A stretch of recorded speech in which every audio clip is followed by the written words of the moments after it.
You know, it connects billions of us. It powers entire economies. And somehow, it fits right in our pocket.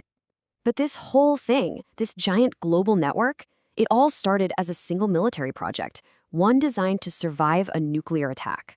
So, how on earth did we get from a Cold War failsafe to the internet we use every single day? Well, let's find out. It seems like a pretty simple question, doesn't it? But the answer, well, it's actually way more complex than you might think. So that's what we're going to do here. We're going to unravel what the internet actually is, trace its wild journey from just one message to a global phenomenon, and really dig into the profound effect it's had on all of us. All right, here's our game plan. First up, we'll define this global network. Then we'll get into the relentless race for more and more speed. After that, we're going to weigh its impact, the good and the bad.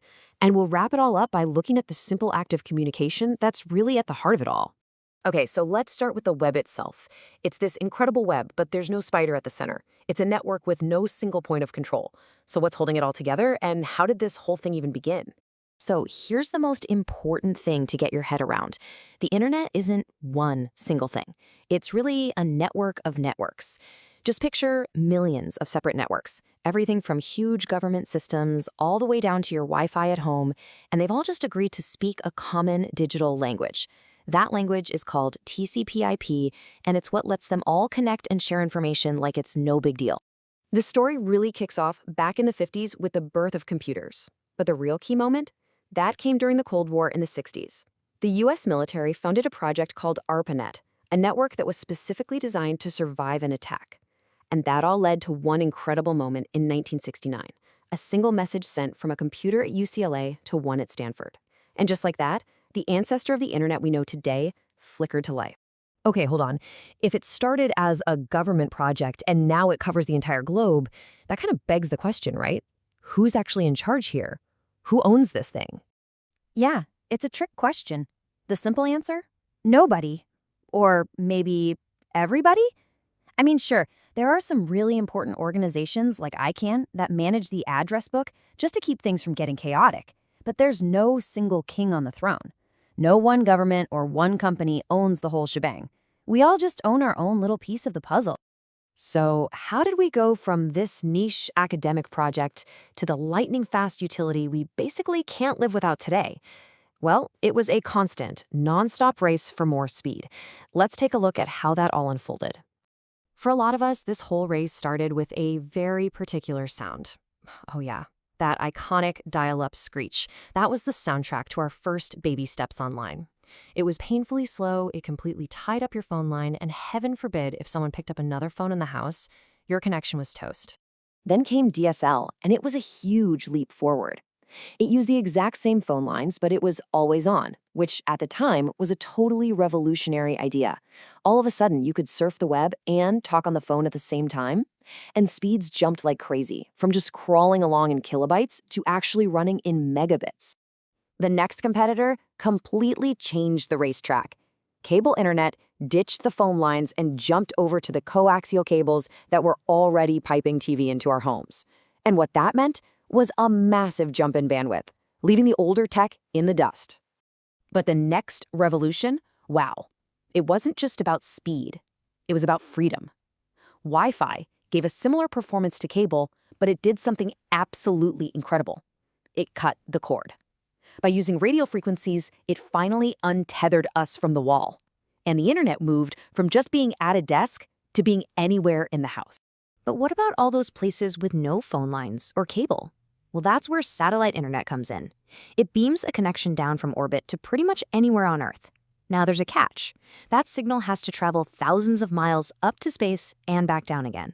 And that creates a noticeable delay, what we call latency, in pretty much everything you do.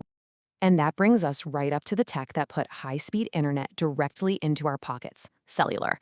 With 4G and now 5G networks, the race for speed became a race for total mobility. The internet was no longer a place we had to go to, it just became something that was always with us. So here we are. We've achieved this incredible goal, a super fast network that's basically everywhere. But what's the human cost? As we're about to see, its impact is a true double-edged sword. It really seems like for every incredible advantage the internet gives us, there's a corresponding danger right around the corner. That scale can tip either way, and it creates this constant tension between its power for good and its potential for harm. I mean, on the one hand, the advantages are just staggering. You've got instant communication with anyone, anywhere on the planet. You have access to pretty much the sum of all human knowledge, the convenience of online services, endless entertainment. It's just an incredible tool for efficiency and connection. But then you flip the coin over and you see the dark reflection. That constant connection, it can foster addiction. That open access, it becomes a playground for cybercrime. And, pretty ironically, a tool that was designed for connection can lead to some profound social isolation and very real health problems. And these consequences aren't just virtual, you know?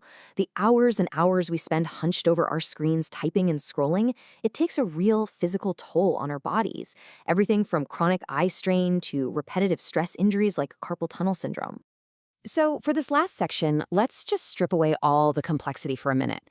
The cables, the satellites, all the pros and cons, and let's look at the one thing the internet is truly fundamentally built for: sending a message. Okay, so at its most basic, all electronic communication works just like this. You have an information source that sends a message through a channel to a receiver. But the big challenge, the critical part, is that along the way that message can get distorted by something engineers call noise. Let's put that in human terms. A sender, that's you, has an idea. You encode it into words or signals. Then a receiver has to decode that message on their end to hopefully grasp the original thought. The internet's real job, its true function, is to be the channel between the two of you. And it just happens to be the most powerful and farthest-reaching channel humanity has ever built.